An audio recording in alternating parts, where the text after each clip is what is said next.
Coming up on this edition of the Cowboys Report, we will break down the just heartbreaking DeMarvion Overshown injury news. A lot of Micah Parsons' reaction has drawn attention from national media. And just what the heck is going on with Bill Belichick and his North Carolina head coach candidacy. We'll get to that, but first, 4 games left. Cowboys are underdogs against the Panthers. Will be dogs against the Bucs probably, for sure against the Eagles. Probably watching unless they've not playing their starters.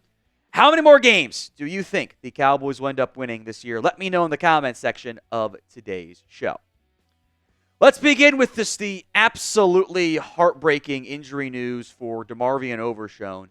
A torn ACL, MCL, and PCL against the Bengals. So his season is over. He will not play again in 2024. He'll get surgery this week to repair what unfortunately is a shredded knee. And there is a real chance he misses at least a huge part of the 2025 season too. Now, the good news here, maybe it's not even good news, it's not more bad news, is maybe the better way of phrasing it.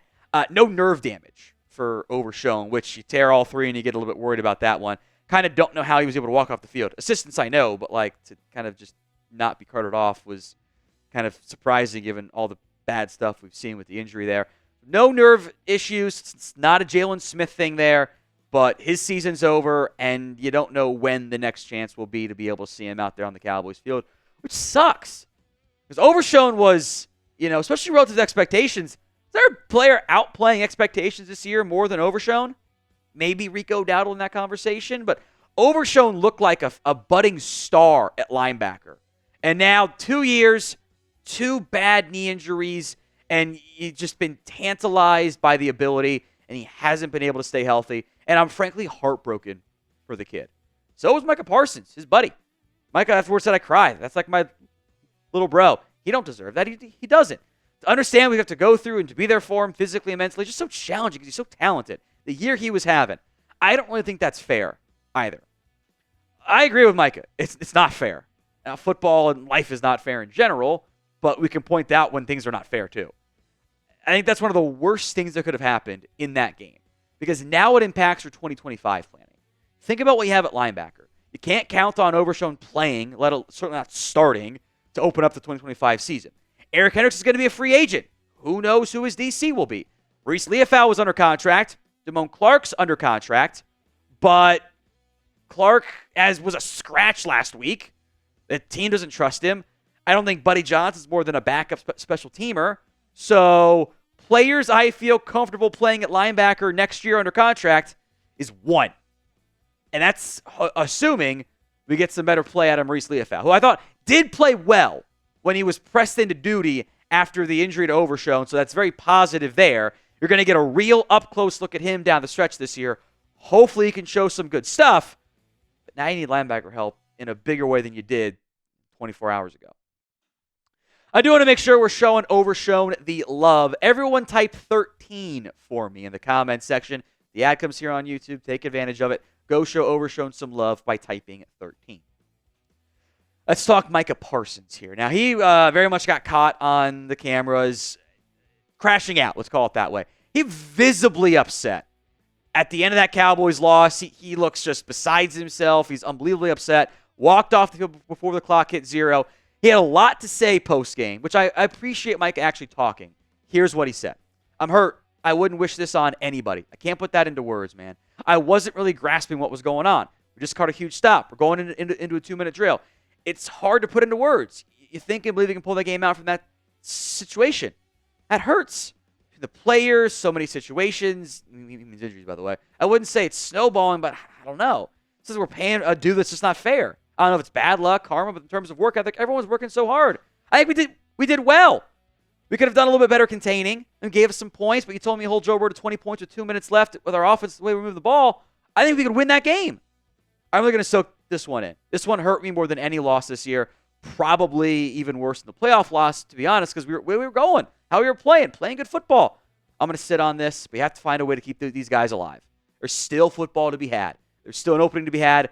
We have to take advantage of every opportunity the rest of the way. We can't let these types of games slip away like we did today. The last part was, I think, some leadership from Micah there. With was trying to get guys locked in for the rest of the season. disagree on this one being worse than the Packers loss, but I think I have a reason for that. Give me your one-word reaction. What Micah said, the whole walking off the field, being visibly upset. One-word reaction to what Micah said and did in last night's game. I think for Micah, whether he admits it or not, even realizes it, I kind of think that was acceptance stage of grief. He's been in the bargaining stage. We can make a run. We can do it. We have little to no chance. We can make this happen. There's a lot of stuff that's gone on in the past week for the Cowboys that I think kind of hit Micah at the end. And it got him emotional. That's not necessarily a bad thing as far as I'm concerned. Micah, who looks up to Zach Martin, Martin's season's over, maybe his career as well. One of his good friends, DeMarvion Overshown, who, again, says like a little brother to him, brutal injury. The season is over now. He can say what he wants to say. You got a less than 1% chance of making the playoffs. It's just not going to happen. I think that was passion that came through with Micah, of thinking you're going to be able to win and just knowing it's not going to happen and knowing, deep down what that means for your season. I don't know if that level of passion is actually a bad thing. I don't know if that level of emotion is a negative thing. I'm glad he spoke post-game and not just, stormed off the field and left. He cares. I want guys who care. I want guys that get upset when they lose games and don't just go, whatever, and tweet about not getting the ball enough, Deebo Samuel. I don't want that. I'm actually okay with the way Micah handled everything. Truly, I am. And he bought in this year to what Mike Zimmer was saying. He bought in. I think he's definitely disappointed. It's justified to be disappointed as well. Hopefully things look better next year. Today's show is made possible by Game Time. It is the place for tickets to your next big, not just NFL game, but maybe you want to go to a college football playoff game or a bowl game near you. Game Time is the place to make that happen. Use the Game Time Picks feature. It shows you the best deals. It filters out the fluff. Make sure you're getting the best offer possible to get the most bang for your buck, so to speak. It's curation to make it easier to find the best price on great seats. You can get the Seat View feature, a panoramic view from your seat in the app before you buy. The Game Time guarantee is this. It'll credit you 110% of the difference if you find tickets in the same section and row for less elsewhere. So whether it's sports, concerts, comedy, theater, or something else altogether, download the Game Time app today. Create your account and use code CHATSPORTS for $20 off your first purchase. Terms apply. But again, create your account. Redeem code CHATSPORTS, ChatSports for $20 off. Download Game Time today. What time is it? It's Game Time. Let's talk Bill Belichick, because this does impact the Cowboys, by the way. He remains in discussion with UNC about their head coaching job, but there's very much some conflicting info that has come out here. So earlier today, Ollie Connolly, who does British, but does college football stuff in particular, he reported Bill Belichick has agreed to coach North Carolina, which the follow-up tweets that he had in the thread were not as clear on that. Belichick has a 400-page outline, I'm calling it a manifesto, I don't care, on how to make it work at the college level for the North Carolina Tar Heels. He also has tons of demands in that, from here's what you got to spend, here's what you pay me, what you pay my staff, my son gets to be a head coach in waiting. It'd be a massive new level of investment for North Carolina in the NIL era. And allegedly, the UNC board is not sold on that. And they go, I don't know about that. UNC, meanwhile, per The Athletic, has made an offer to Bill Belichick. Belichick's considering the offer, and nothing's imminent. The two sides are still apart on several things, so we'll go more in depth on what I think the middle ground between those two reports are. But if you still want Bill Belichick, if he doesn't take that North Carolina job, you want him as the Cowboys head coach. Why for yes and for no? Let me know in the comment section of today's show. I want to say this part very clearly. I think headline of agreed to be the North Carolina head coach is just not good wording and frankly outright inaccurate at this stage. You can't agree to something if it's not both sides. I think what has happened here is North Carolina has one offer, Bill Belichick has a different offer.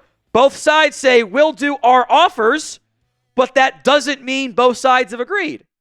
You don't have actual agreements. You can say that you agree to date Sydney Sweeney. Doesn't really matter if she doesn't say yes otherwise. That's not how it works. You got to have two sides that agree to something. So I think there's mutual interest, but that's not set in stone yet.